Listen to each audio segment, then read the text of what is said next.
reka mbabwire ibi kuko mwampaye amahirwe yo kuvuga ku wahoze ari perezida. Mwambajije uko nategetse intara nkiri guverineri.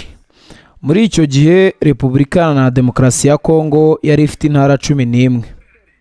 Igihe hatangazwaga amatora ya guverineri, PPRD ishyaka rya perezida ryashakaga gutsindira hafi intara zose uko ari 11, bityo rihagarika abakandida mu gihugu hose. Ariko ndagira ngo mbabwire amakuru ashobora kuba mashya ku bantu benshi.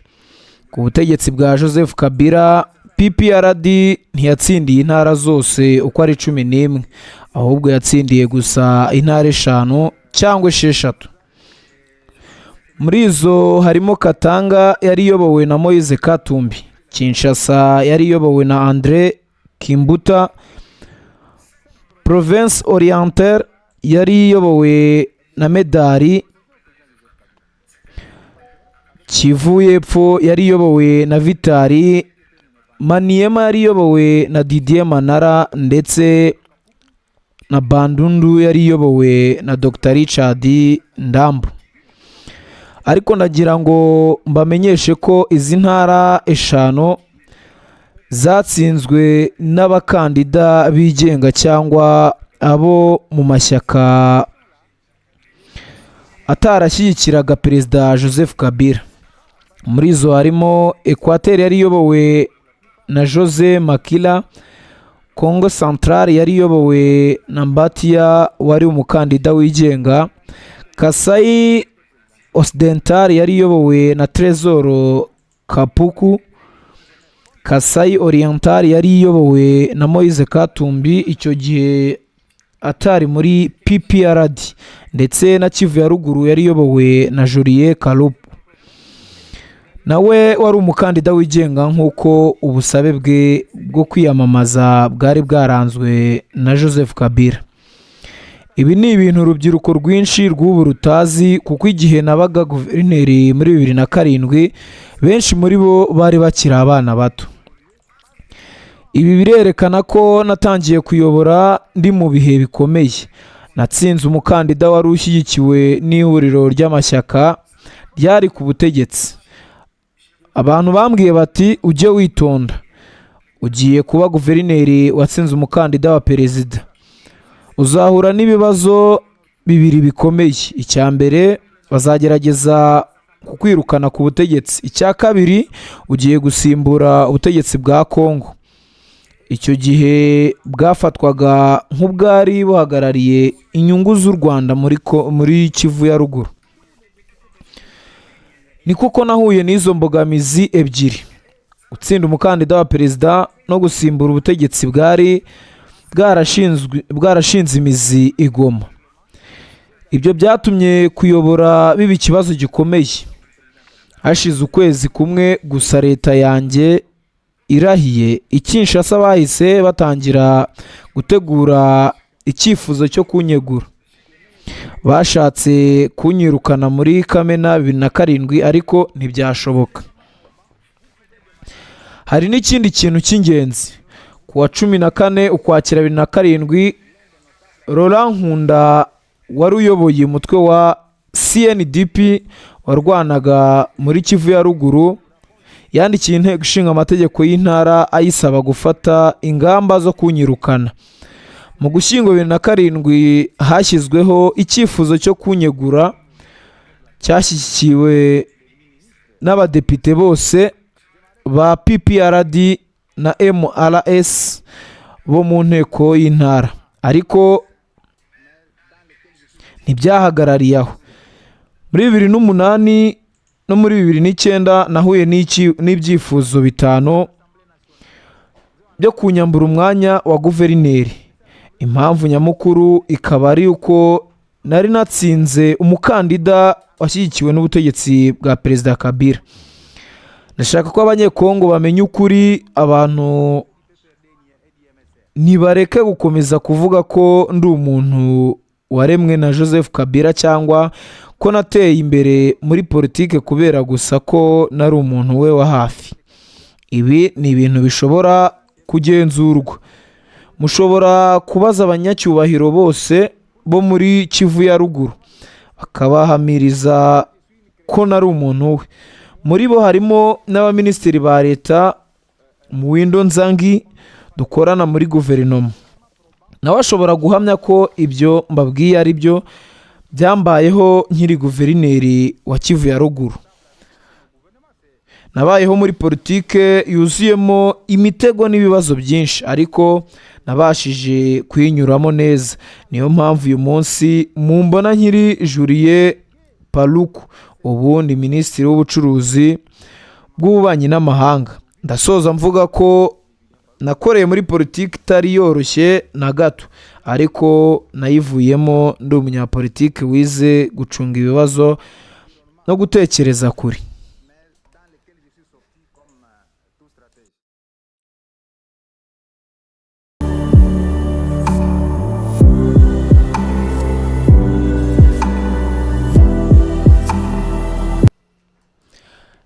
Ni mu kiganiro cyatambutse kuri live ya SpaceX, minisitiri w'ubucuruzi bw'abanyamahanga muri Repubulika Iharanira Demokarasi ya Kongo Julien Paluku yongeye kugaruka ku rugendo rwe rwa politike, ahakana yivuye inyuma abamufata nk'umuntu wubatswe cyangwa wazamuwe muri politike na Joseph Kabila.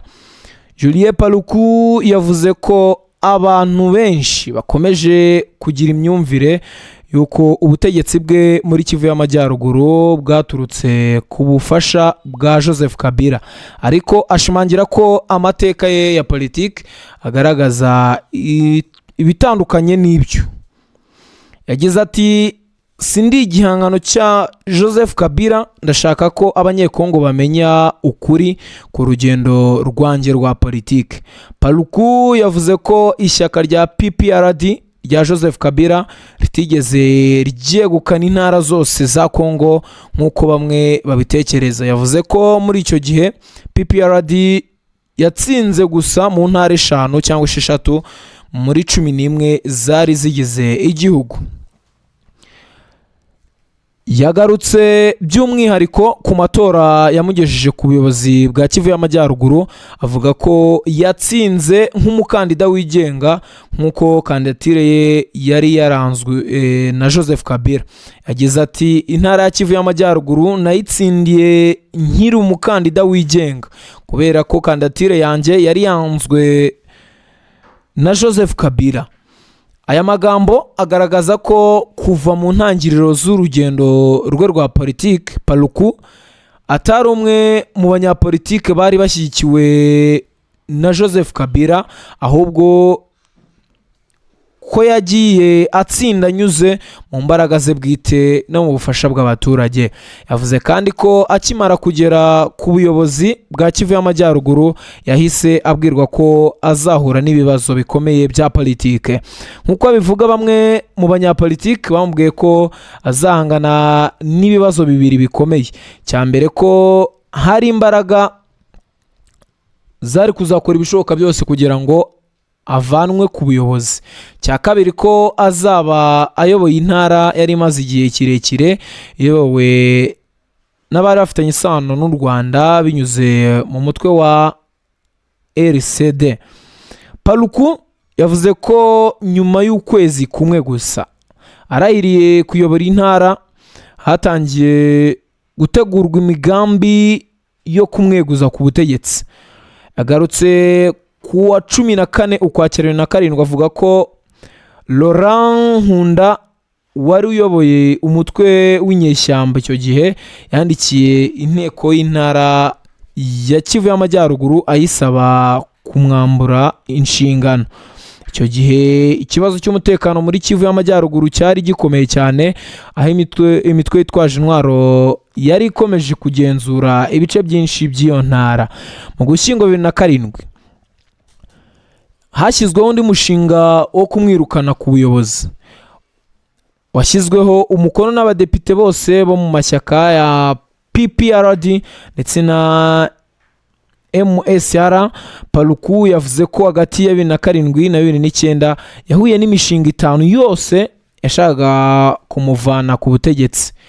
Yagize ati, icyo gihe nanyuze mu bihe bikomeye cyane, byari ibihe byuzuyemo imitego ya politiki, ibibazo by'umutekano n'igitugu gikomeye. Nubwo yahuye n'ibibazo bikomeye cyane, Julien Paluku yavuze ko byamufashije gukura muri politiki no kubona ubunararibonye. Yavuze ko yize uburyo bwo guhangana n'ibibazo, kubaka ubufatanye no gufata icyemezo gikomeye mu bihe by'amage. Ati nasohotse muri ibyo bihe nkiri umunyapolitiki ufite ingamba kandi wize byinshi ku mikorere ya politiki muri Kongo. Aya magambo ya Julien aje mu gihe Repubulika Iharanira Demokarasi ya Kongo ikomeje kunyura mu bihe bikomeye bya politiki n'umutekano, cyane cyane mu burasirazuba bw'iki gihugu. Abasesenguzi bavuga ko aya magambo ashobora kongera impaka ku ruhare rwa Joseph Kabila n'abamushyigikiye mu mateka ya politiki ya Kongo. Hari ababona ko Julien Paluku ari umwe mu banyapolitiki bafite uburambe bukomeye kuko yayoboye Kivu y'Amajyaruguru mu bihe by'intambara n'ibibazo by'umutekano bikomeye.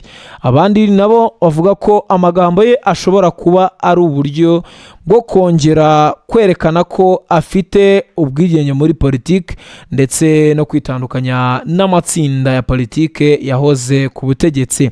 Cyakora ibyo Julien Paluku yavuze byongeye gukangura ibiganiro ku mateka ya politiki ya Kivu y'Amajyaruguru, ku ruhare rw'imitwe yitwaje intwaro ndetse no ku mibanire y'abanyapolitiki batandukanye muri Repubulika Iharanira Demokarasi ya Kongo.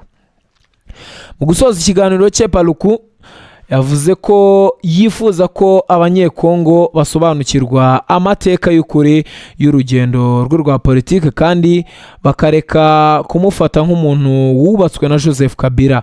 Yashimangiye ko ibyo yagezeho byaturutse ku rugamba rwe rwa politiki, ku gushyigikirwa n'abaturage ndetse no ku bushobozi bwe bwo guhangana n'ibibazo byinshi byaranze ubuyobozi bwe muri Kivu y'Amajyaruguru. Aka kanya uribaza ngo kubera iki ibi bije iki gihe, mu gihe twabonye mu minsi yashize Joseph Kabila yarwanyaga Felix Antoine Tshisekedi Chilombo uri kurusha guhindura umushinga w'itegeko nshinga ko yakomeza kuyobora Kongo. Ikindi, ese umuvandimwe we ntashaka kuba yakereka Tshisekedi ko bari kumwe, cyangwa se akaba yanatumwe kugira ngo Joseph Kabila n'ubundi akomeze kugira isura mbi muri rubanda ndetse no mu baturage muri rusange? Ni byinshi cyane umuntu yakibaza, ariko twe turakomeza kubakurikirana tumenye se impamvu y'iki kiganiro, impamvu y'ibi Julien Paluku yagiye atangaza ari iyihe, ubundi tubikugezaho cyane. Komeza gukanda subscribe kuri The Quick Times News, turayikanda kandi wowe wayikanze turagushimiye cyane. Kanda like, share na comment ku biganiro byacu kugira ngo dukomeze kuganira ndetse tunabane muri byose. Mukomeze kugira ibihe byiza, muhaye muronke kandi Imana ibane namwe.